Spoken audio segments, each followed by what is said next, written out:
Los saludo en la paz de Jesús. La verdad que es un privilegio para mí estar aquí y puedo decir nuevamente, porque claro, estuve esta mañana.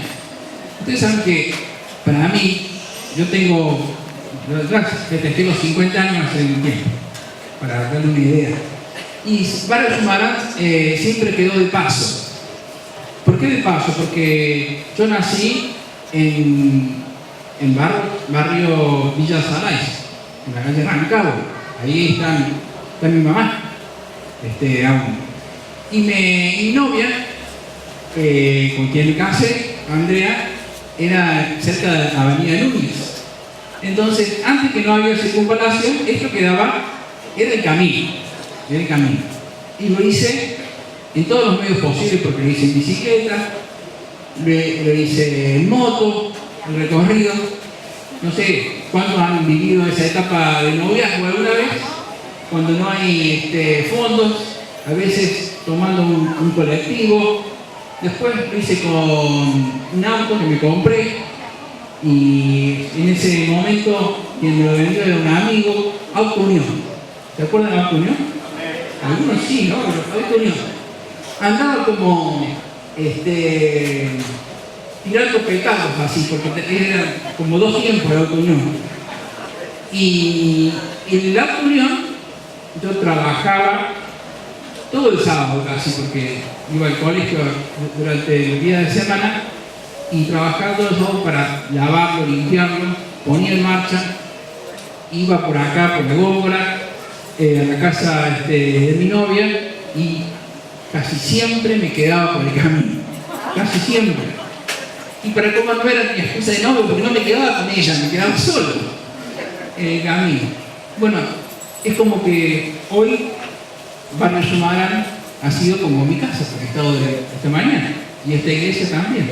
Así que le agradezco a Dios y le agradezco a los hermanos esta invitación de este espacio para que reflexionemos juntos, como bien decía el pastor, sobre la palabra de Dios. Sobre la palabra de Dios. Y hemos llamado a esta presentación de alguna manera como el milagro de la palabra. Ahí está.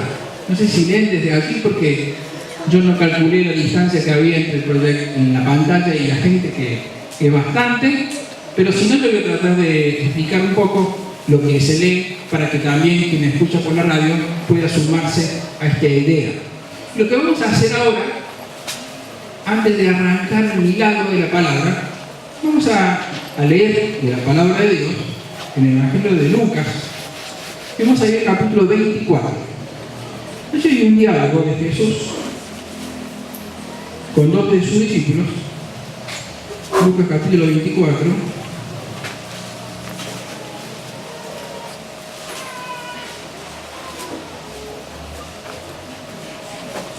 Lo que vamos a hacer ahora en esta tarde es como un repaso así de lo que, muy rápido de lo que vimos esta mañana, y vamos a como continuar.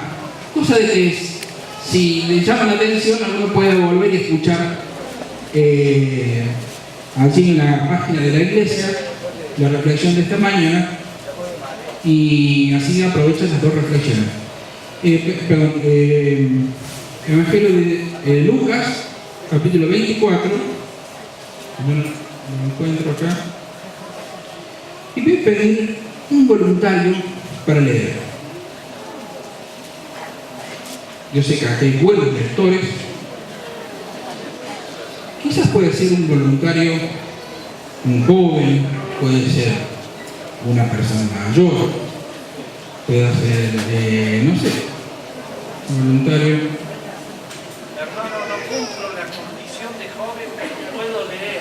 Sí, bueno, bienvenido. Entonces va a tener que venir aquí adelante y con el micrófono, así sale por la radio también la palabra. Con el micrófono, yo estoy tratando de ver sin mis lentes.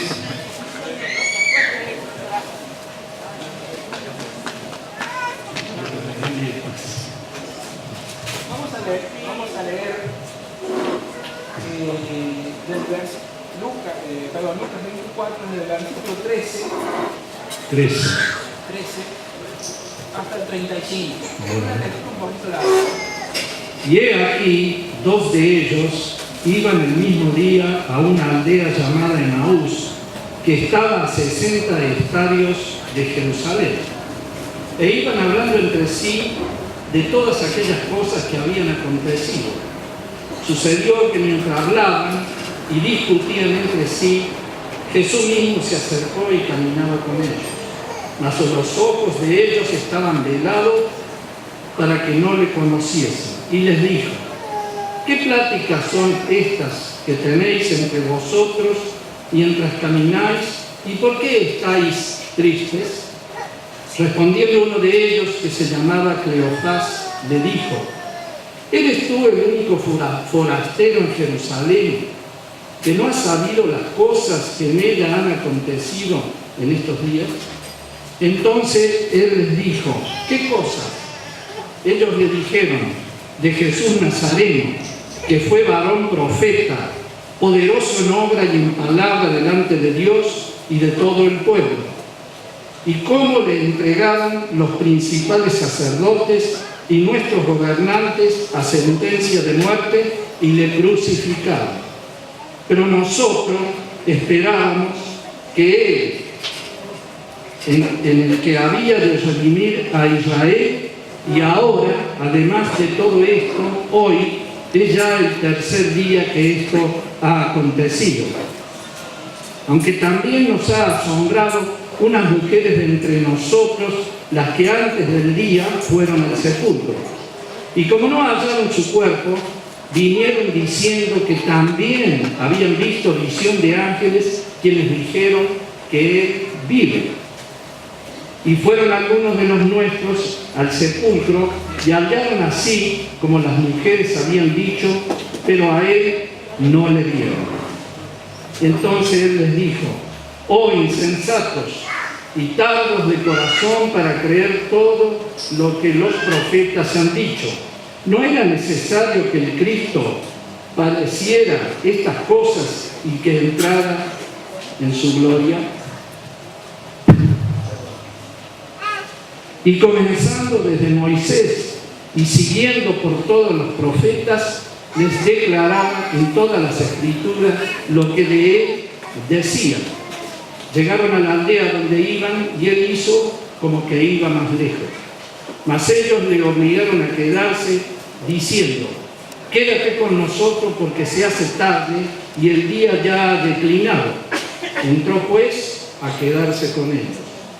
Y aconteció que estando sentado con ellos a la mesa, tomó el pan y lo bendijo, lo partió y les dio. Entonces les fueron abiertos los ojos y les reconocieron, mas Él se desapareció de su vista.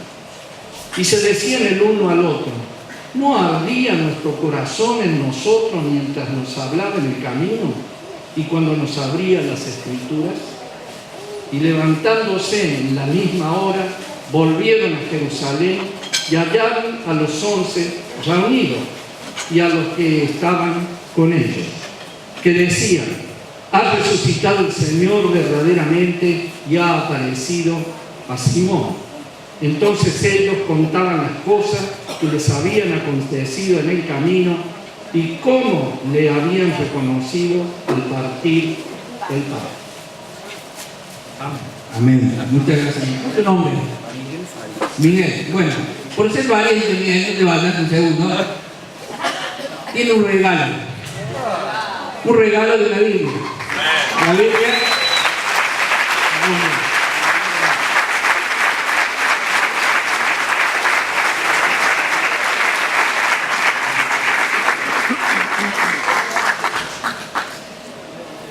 Esa Biblia que se llevó Miguel es una Biblia, bueno, no sé si la vieron, pero tiene color celeste y blanco. Es la Biblia que le llaman la Biblia argentina. Es porque está escrito en idioma argentino. Hoy tuvimos una linda charla, luego allí donde tiene el lugar de la radio, con el hermano, allí después, luego del culto. Casi que no quedó nadie aquí cuando nos fuimos, solamente el pastor estaba allí en el pueblo. Sobre lengua, sobre idioma, sobre la palabra. ¿Pero por qué es una Biblia argentina? Porque tiene en esa Biblia una introducción, y después lo pueden, hago publicidad, lo pueden verse acá a la biblioteca, a la librería que tienen acá. Ellos seguramente lo van a conseguir saber dónde. Pero tiene en su introducción una serie de artículos que hablan sobre diferentes temas. Por ejemplo, la Biblia y la educación en Argentina. Y cómo la Biblia ha influido en la historia argentina y en la educación argentina. ¿Usted sabía que la imprenta, la Casa de la Moneda, la imprenta de la Casa de la Moneda fue quien imprimió los primeros cuadernos de alfabetización? Y estos cuadernos de alfabetización tenían texto bíblico.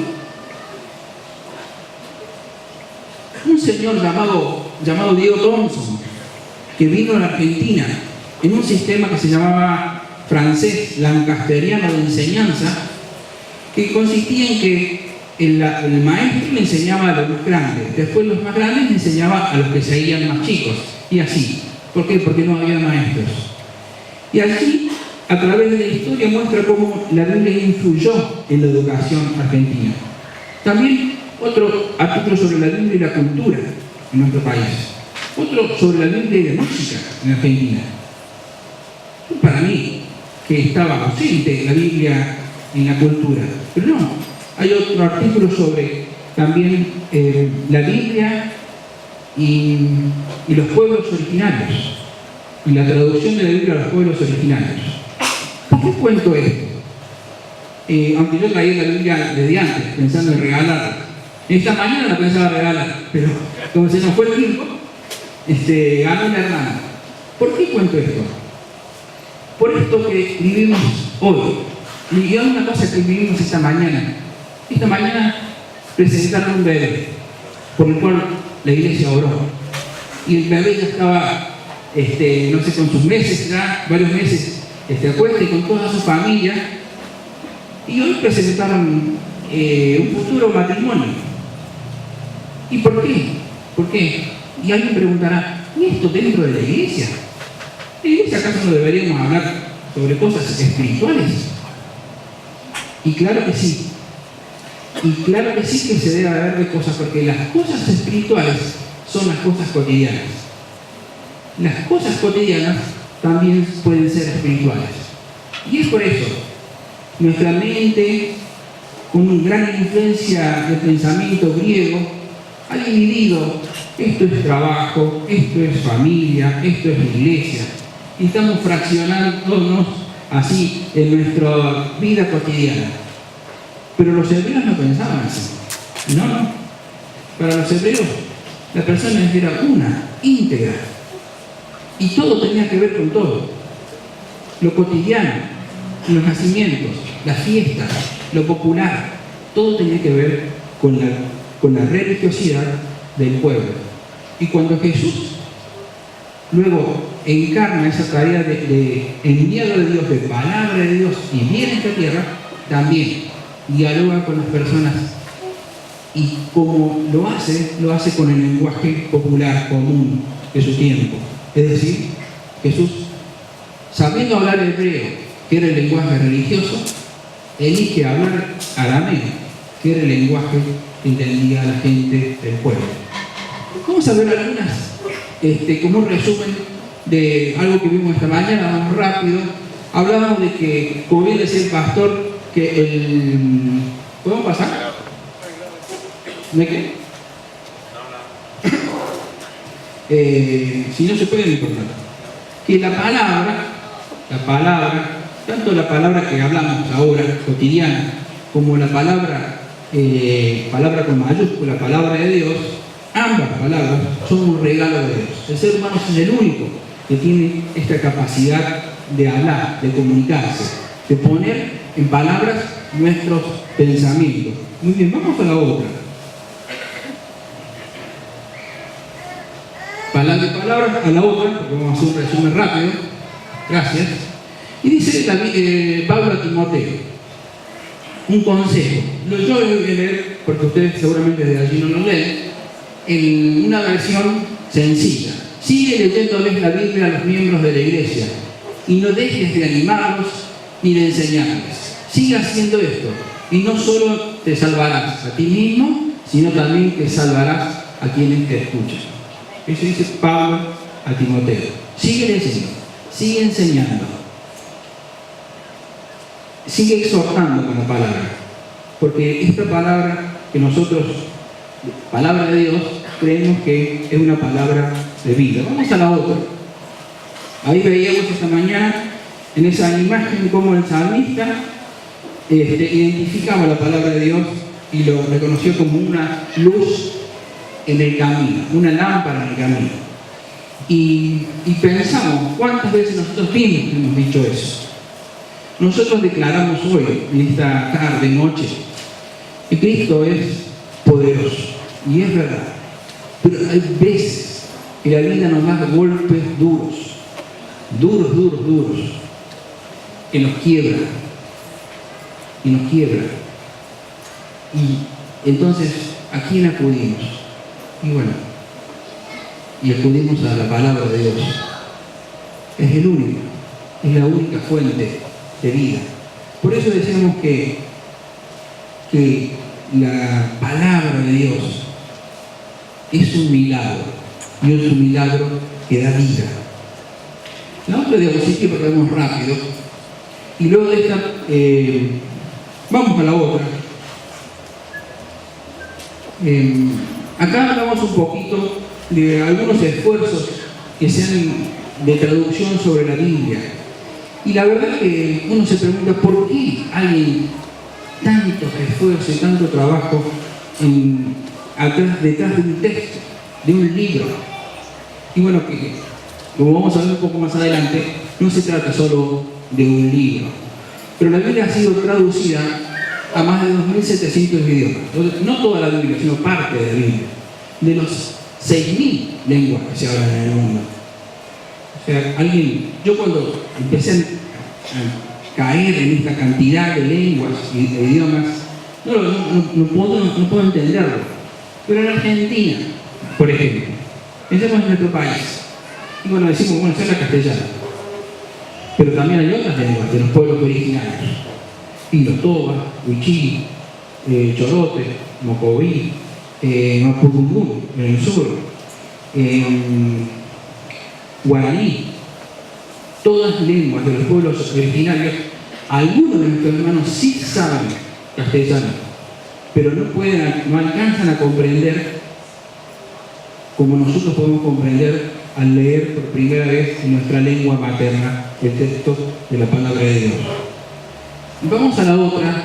Contábamos este testimonio de nuestro hermano Isidro Viltes, que es un traductor en Huichí, y cómo él cada día se levantaba con preocupación a las 4 o 5 de la madrugada, y entonces allí oraba y oraba hasta el amanecer. Yo te le hice textual su testimonio. Hasta que Dios nos permitiera seguir con la traducción de la Biblia al Huichí. Y en mi oración siempre era la misma: Señor, ayúdanos, no queremos agregar nada ni quitar nada de tu palabra. Señor, ayúdanos a encontrar en nuestro idioma las palabras justas. Señor, es muy grande esta responsabilidad que nos has dado. Señor, tengo miedo de equivocarme en alguna cosa que diga. Señor, hazme saber si me equivoco y corrígeme. Y si tú piensas que no soy la persona indicada, quítame de este trabajo. La oración de un hombre, así como nosotros, hay mujeres también, traductoras, puestas al servicio de Dios. No son más especiales que vos y yo. Solamente puestas al servicio de Dios para completar la traducción de la Biblia. Esta mañana no funcionó un video, pero vamos a ver si funciona ahora. Tiene audio, claro, la gente de verdad. Vamos a ver si lo podemos ver ahora. Es Fortín Lavalle, Chaco. Es decir, unos 2 años atrás, o 3, es el acto de presentación de la Biblia en todo. Yo les invito a verlo porque son unos minutos nomás, pero el video va mejor que mis palabras, porque van a ver al grupo, a los hermanos Tobas, celebrando así la llegada de la Biblia. A ver, vamos a ver. Una cultura que no tenga un libro para leer fatalmente está condenada a desaparecer. Por lo menos el idioma va a desaparecer. Un pueblo debe tener su propio idioma, sabiendo de que un pueblo cautivo pierde su tierra, pierde su lengua, pierde su razón de ser. Entonces, tener una Biblia ahora, Toba, implica de que es un paso de una recuperación de la dignidad como pueblo.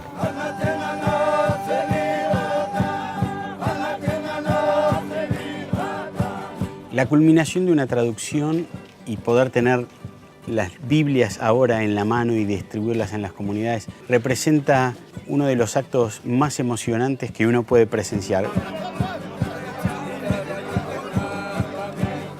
Y para mí ver logrado concluido el proyecto es una alegría inmensa. Después de 80 años vamos a hablar con el Señor en nuestro dialecto a fin de evangelizar para el mundo si es necesario la palabra de Dios en nuestro idioma.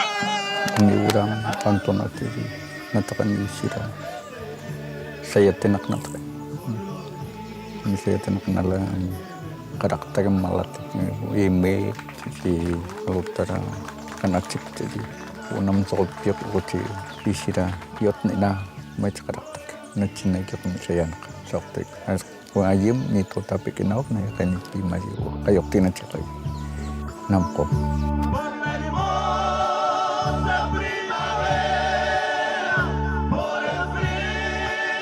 Y llevo un año de tener la piel de gallina. Es una emoción muy grande, digamos. Me emociona. Yo creo que esto es algo que es histórico, que va a trascender y va a cambiar muchas realidades, muchas situaciones de vida muy crudas, muy crueles de nuestras familias. Se les abre una oportunidad tremenda a esta comunidad toba de poder afirmar su lenguaje, pero mucho más, de poder educar a sus hijos con la lectura de la palabra de Dios.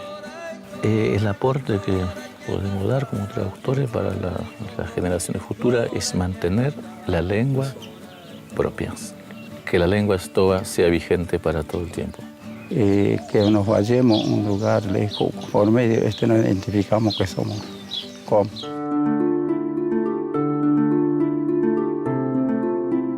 Nanya kita. Kakulay vitasun ak dal inaso Pentecoste nachi inawak nam yamakten so Jesus. Kakan imerera nachi hayem sel aso kalota si awapi mariota nachi ka alwapi yataktayota da logoyak katakayota nawal aktaka.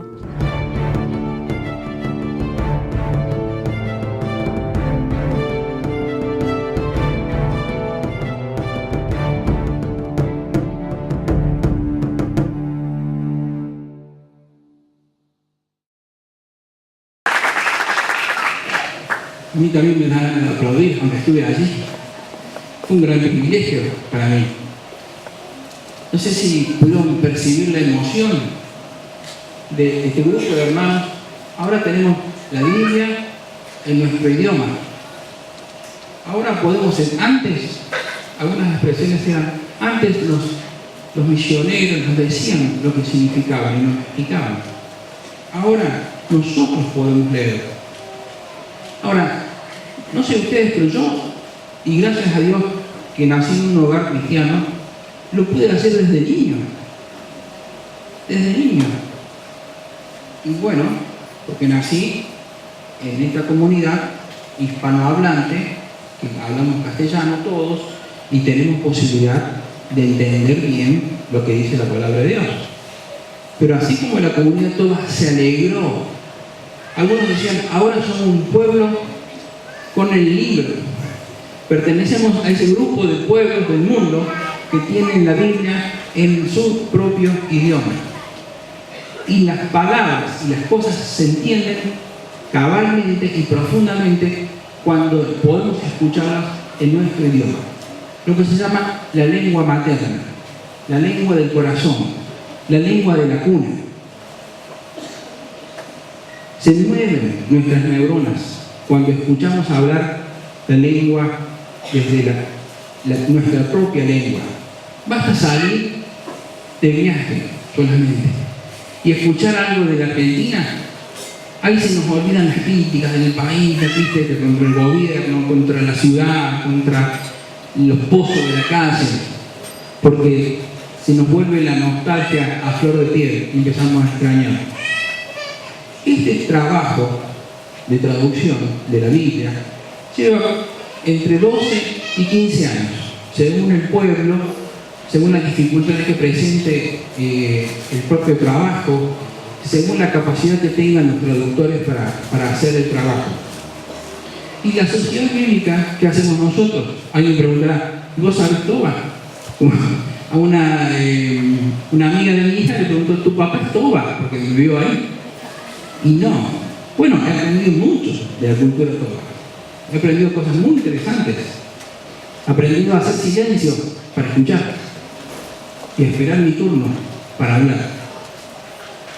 He aprendido a no interrumpir. He aprendido a tener paciencia. Y estando con una bolsita de nylon, con unos criollos adentro, tratando de desatar el nudo, que se había hecho bien fuerte, porque lo llevaba en una mochila, y dele, y bueno, y como no se abría, lo rompí. Y me dijo, Rafael, todavía no sos Toba. No aprendiste a tener paciencia. Porque nuestra cultura es más de intervención. La cultura de las comunidades aborígenes son más de espera. Y saben que esa bolsita le va a servir. Y no como yo que tengo tantos, que puedo conseguir otras. En la zona de Pilcomayo, una vez me invitan a almorzar y había un surubí hecho como a la horqueta, así, a la llama, una delicia. Yo dije, alguna vez tengo que venir a pescar, me tienen que llevar a pescar. Yo, que de pesca sé poco, que a lo sumo que he pescado en el dique San Roque, cuando antes había, no sé si ahora hay, pero antes había pejerrey, jarritas, lentuditos. O una vez en el dique Los Molinos con unos amigos de la infancia. Y me dicen, que va a ser en vano, nunca vas a aprender a pescar. ¿Y por qué? Y porque no sabes tener paciencia. Andás con tu reloj ahí, de acá para allá, en la comunidad. Cuando uno pone, y quizás estoy hablando de cosas conocidas, y me alegro que así sea, de cosas que muchos de ustedes han vivido, visitas misioneras, diferentes comunidades de nuestros pueblos originarios. Hoy están nuestros pueblos originarios en la prensa, en la primer plana de los diarios, por los reclamos, o por diferentes cosas. Nosotros, la sociedad bíblica, tratan de servir a todas las personas, para que todas las personas que quieran puedan leer la Biblia en su propia lengua. Por eso también el proyecto de lengua de señas, la Biblia en lengua de señas. Eso se trata de una traducción intersemiótica, de un sistema hacia otro, complejo. ¿Y quiénes son los que traducen? Sordos. Porque ellos son los nativos, no oyentes, sino los nativos de la lengua, quienes desde la cuna aprendieron a hablar su lengua. Yo me he emocionado hasta las lágrimas cuando una mamá se comunica con su bebé sordo. Las canciones de cuna no son cantadas, son señadas. A mí yo no estaba acostumbrado a eso. Me rompió el corazón. Pero la comunicación parte de la posibilidad de ver. Y su bebé y su mamá mostrándole cosas para que poder interactuar entre madre y bebé. Otro de los proyectos de traducción que ahora estamos trabajando, no sé si podemos, ahí está la imagen, en la traducción de la Biblia al Toba del Oeste. La comunidad Toba del Oeste son 20 comunidades aborígenes, un total más o menos de 5.000 personas, de las cuales debe haber 3.000 hablantes en Toba, y solamente que hablan su lengua, Toba, la mayoría de los ancianos, solamente su lengua, y los niños que crecen en la familia, son los que aprenden a hablar la lengua. Viene la promesa del misionero Allen Gardiner en 1851, falleció,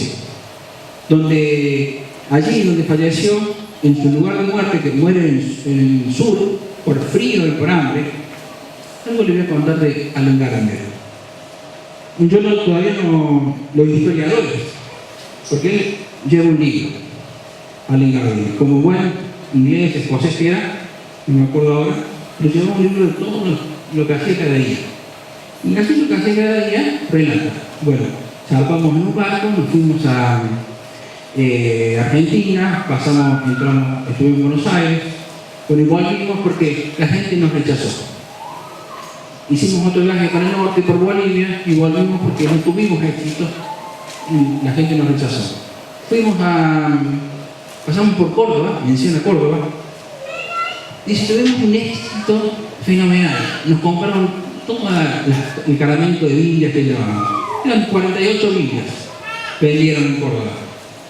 Y luego, a los 2 meses relata, que se enteró que las Biblias, luego había pasado un religioso por cada casa donde se había comprado una Biblia y la había secuestrado y se las había quitado a las personas.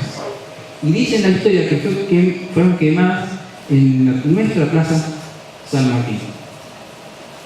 Él, Allen Gardiner, con esa historia se va al sur, porque él tiene un llamado, decía, hasta lo último de la tierra. Entonces va a trabajar a Tierra del Fuego y allí encara su embarcación y muere de hambre y de frío.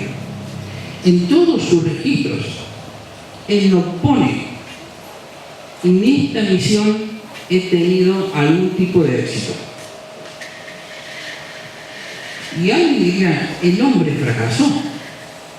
El hombre, porque no fracasó, pero a partir de su muerte fue el despertar misionero de Inglaterra. A partir de su muerte, las misiones empezaron a decir: ¿qué hicimos? Los dejamos solos. Nos pidió ayuda y nadie lo ayudó. A partir de que se fue, las personas fueron enterando de su muerte, fueron diciendo: yo voy. El que lo siguió como misionero tenía 80 años. Y dice: yo voy. No sé hasta dónde llegó, pero yo voy como ejemplo para los jóvenes, porque necesitamos jóvenes que vayan a hacer misión.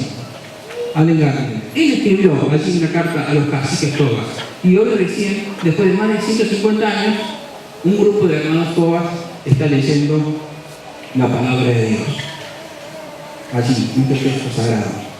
Nosotros leímos hoy la palabra de Dios, este relato de Lucas, de estos 2 caminantes que van desde Jerusalén hasta el poblado de Maús, 11 kilómetros caminando a pie. Era el día de domingo, como hoy, ¿verdad? Porque era el día que Jesús había resucitado. Y mientras van caminando, medio tristones los dos, apesadumbrados por la carga que significaba de saber que Jesús había muerto, se le acerca un tercero. ¿Recuerdan? Lo leímos. Y dice: ¿sobre qué van conversando ustedes? Y ellos dicen: ¿acaso eres el único forastero? El único, porque no podés ser nativo de la zona, tienes que ser forastero, que no sabe lo que sucedió. Que no sabe lo que sucedió. ¿Y qué sucedió? Jesús de Nazaret, aprobado por Dios y por los hombres. Los judíos lo tomaron, lo detuvieron, lo condenaron, lo crucificaron. Y hasta, incluso algunas mujeres nos han dicho que han resucitado y siguen caminando. Ahora, lo que dicen ellos, estos 2 caminantes a Emaús, lo que están diciendo es verdad, 100% verdad. Jesús de Nazaret, judío, aprobado por los hombres, porque los hombres habían visto sus milagros, y aprobado por Dios, porque Dios mismo había visto en él y había incluso, recuerdan, en tantas ocasiones, pero cuando Jesús es bautizado, este es mi hijo amado, ¿verdad? Aprobado por Dios. Y hasta los discípulos de estos que van caminando tienen conciencia de lo que las mujeres dicen, que ha resucitado. Porque, como las mujeres, hoy decimos las mujeres no hablan más, parece que estos dos hombres no le creían tanto a las mujeres que hablaban. Porque lo que están contando, lo están contando con una cadencia y con una carga, como una tragedia. Y Jesús va hablando, y mientras va caminando, empiezas a contarle lo que la Biblia habla de él, lo que tenía que suceder, lo que estaba profetizado. Jesús empieza a relatarles, pero ¿acaso no saben que el Mesías debería padecer, que iba a ser ajusticiado, que iba a ser ultrajado? ¿Acaso no saben? Miren lo que dicen las Escrituras. Y pues entra a la casa con ellos y están por cenar. Jesús hace como que se quiere ir al principio, y cuando parte del pan, ellos se despiertan, se sacuden y se dan cuenta que es Jesús el que está con ellos. A tal punto que se dan cuenta que cuando lo quieren apreciar, valorar, Jesús desaparece. Y ellos automáticamente se levantan y vuelven a la ciudad de Jerusalén, aunque habían estado huyendo de ahí, y aunque ya era de noche, como dice el texto bíblico, que se quedaron en Emaús porque ya estaba de noche, enfrentando los posibles peligros que podía ser esa caminata nocturna hasta Jerusalén, a contarles a los otros discípulos que habían visto a Jesús resucitado. Y cuando llegan, ya la noticia ya era conocida. ¿Qué diferencia había entre el primer relato de ellos en el diálogo con Jesús y el segundo? Es que al regreso habían sido impactados por la palabra. Y hasta el punto que dicen ellos uno al otro, dice: che, la verdad no te ardía el pecho, no te ardía el corazón. Hoy hablamos del corazón. No te ardía el corazón, hermano, cuando Jesús hablaba. No te ardía el corazón. Es que cuando Jesús habla, cuando la palabra de Dios se abre, arde el corazón y arde el pecho. Porque la palabra de Dios es generadora de vida, es generadora de salvación. Como dice Pablo, se te salvará a ti y a los que la escuchan. La palabra de Dios es ese recurso inagotable, porque uno lee una vez y después leemos de nuevo al otro año el mismo texto y nos emociona y nos llama de nuevo a la reflexión y a la devoción a Dios. Es un recurso inagotable. No ardía en nuestro corazón. Y ese es el trabajo de las sociedades bíblicas, es ese: lograr que el impacto de la palabra de Dios en los primeros oyentes sea equivalente al impacto del lector hoy. Lo voy a decir nuevamente: el impacto que tuvieron los primeros oyentes de la palabra sea equivalente al impacto que tenemos hoy. Y eso es primero gracias al Espíritu Santo, que está activo en nosotros y se mueve en nosotros y habla con nosotros. Pero también es gracias a que tenemos nuestra Biblia en castellano. Y en el castellano, en español, tenemos un recurso que no tienen casi, yo diría, pocas lenguas en el mundo. Una diversidad de traducciones y de versiones, como para hacer dulces, dirían, ¿no? Algunos hasta se agarran la cabeza. Dice: ¿con cuál leemos? Y los predicadores también. ¿Cuál utilizamos?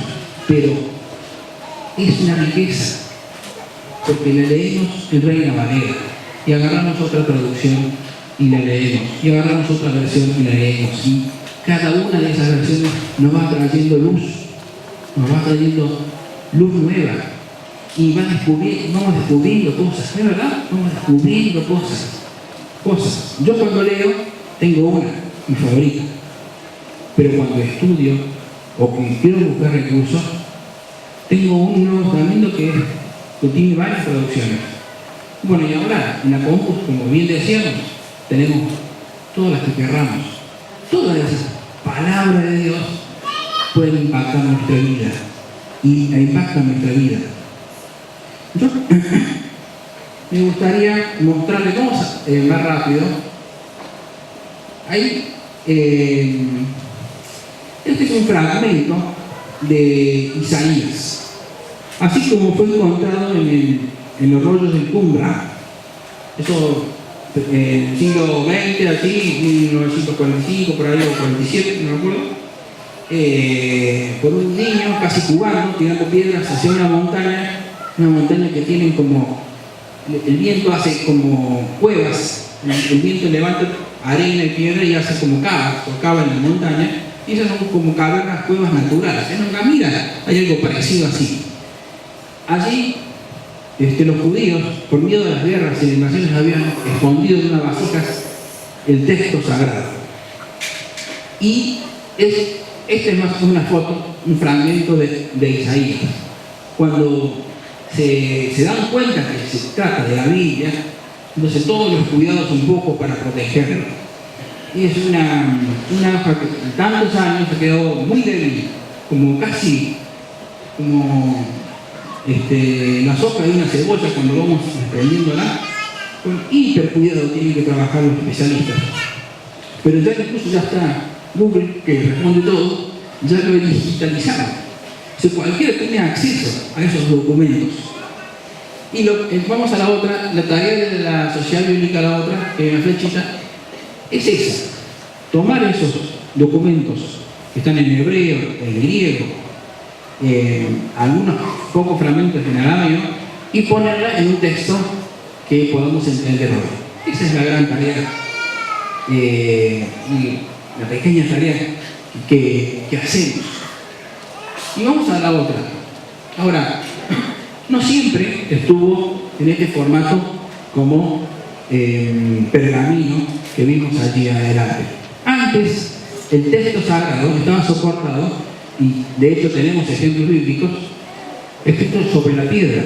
Esa es la piedra moabita. Ahí en la piedra ni figura el nombre de Dios, el Dios de los hebreos, fuera del contexto del pueblo y de las zonas judías. Vamos a la otra, vamos a ir más rápido. Esta es una caverna, el estanque de Siloé. Hoy mencionamos, hay como una caverna que va, y ahí en las paredes están escritos partes del texto bíblico. Vamos a la otra. Aquella imagen que ustedes de allá la van a ver más chica, pero es una de las excavaciones con tablas de arcilla. La Biblia antes fue escrita así, con tablas de arcilla.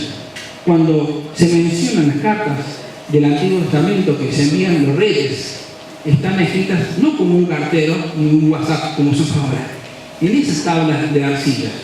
Los quienes tenían dinero hacían especialmente tablas, y si no, usaban las vasijas que se rompían de las casas que utilizaban para la comida, y allí escribían parte del texto bíblico. Vamos a la otra. Después aparece, como vimos, el formato de rollo, el papiro y el pergamino. Vamos a la otra. Aparece el formato de códice, y acá voy a tener un segundito porque la iglesia primitiva fue la impulsora del formato. Porque los primeros cristianos se dieron cuenta que escribir la Biblia, el libro de Mateo, por ejemplo, en rollos, ocupaba 7 metros. Escribirla en formato de libro, como este, ocupaba mucho menos y era más fácil buscar. Entonces la iglesia fue líder en esta nueva tecnología que apareció. Vamos a la otra. Bueno, después empezamos con audio. Vamos a la otra. Bueno, en diferentes formatos la tenemos en nuestro celular. Esta es una presentación que hice hace algunos años, entonces el celular ya quedó como obsoleto, ¿verdad? Viejazo quedó. Hace 3 años que lo puse, ¿no? Viejazo. Y cuando yo hablamos, decimos la palabra de Dios y pensamos en un libro, ahora yo les voy a invitar que hablemos nuestras mentes y pensemos en este conjunto de elementos que son los soportes por los cuales la palabra de Dios estuvo puesta así para que Dios se comunique con los hombres. Vamos a ver las dos imágenes que siguen, ahí nomás. Bueno, está bien. Antes de esos soportes, la Biblia estaba escrita en la memoria, porque dice, lo que has oído tiene que comunicarlos a los hijos. No había escritura, no había forma de que esté escrita. De generación en generación en el soporte de la memoria. Y ahora vemos en esta imagen de abajo que yo puse que está en la nube, ¿verdad? En la nube, no sé qué es la nube, los jóvenes que saben más lo podrán explicar, se le preguntan esta noche, pero en un lugar donde dice que es más seguro que el papel. Yo tengo miedo porque digo, lleva el movimiento fuerte y se lleva la nube, pero no sé, un formato. Ahora, ¿no parece vulnerable con la palabra de Dios en ese camino de formatos? ¿No parece frágil? ¿Cómo en piedra? ¿Cómo? Y no mencionamos en la madera, en tablillas de madera. ¿No parece frágil? A mí me parece como demasiado peligroso, vulnerable.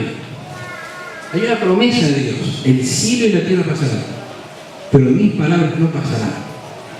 Y pensando en esto vulnerable y frágil,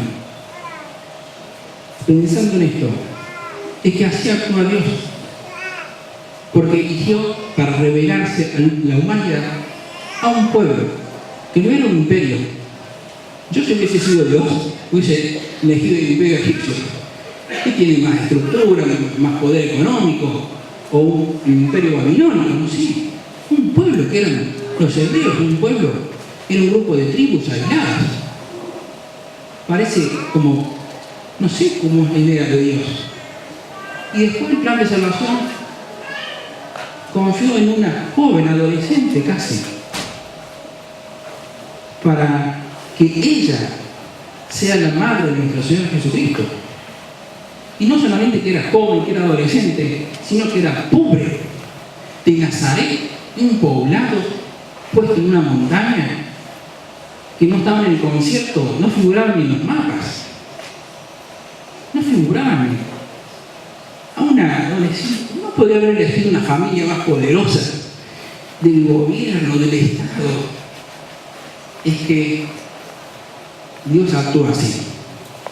De lo que a nosotros nos parece frágil y vulnerable, Dios hace su plan.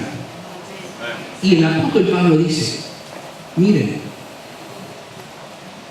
Dios ha puesto un tesoro en frágiles vasijas de barro, para que cuando la gente escuche su mensaje, sepa que ese poder del mensaje no viene de nosotros, que somos tan frágiles como el barro, sino que viene del Señor. ¿Decimos amén a esto?